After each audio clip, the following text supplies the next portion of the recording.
Hello, my name is Joey. I'm a product documentation manager at Yext.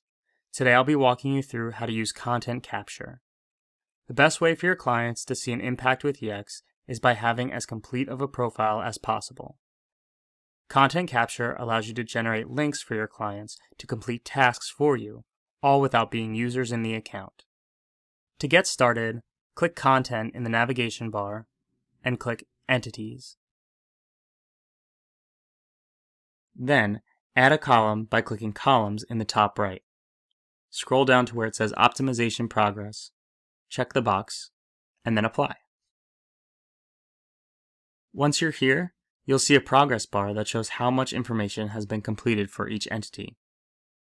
When you click on the progress bar, you will see tasks that can be completed in the account. If it says 0 out of 1, it means the task has not been completed yet and is a great candidate to send over to your client. For example, here you can select Add a Logo and add a business description. When you click Generate a Link, you'll see a branded URL that your client can go to start completing the tasks you chose for them. On this page, all they'll have to do is click Optimize and add in whatever content is required. Using content capture is a great way to make sure that your clients' profiles are as complete as possible. Thanks for tuning in today, and I hope you enjoyed this demo.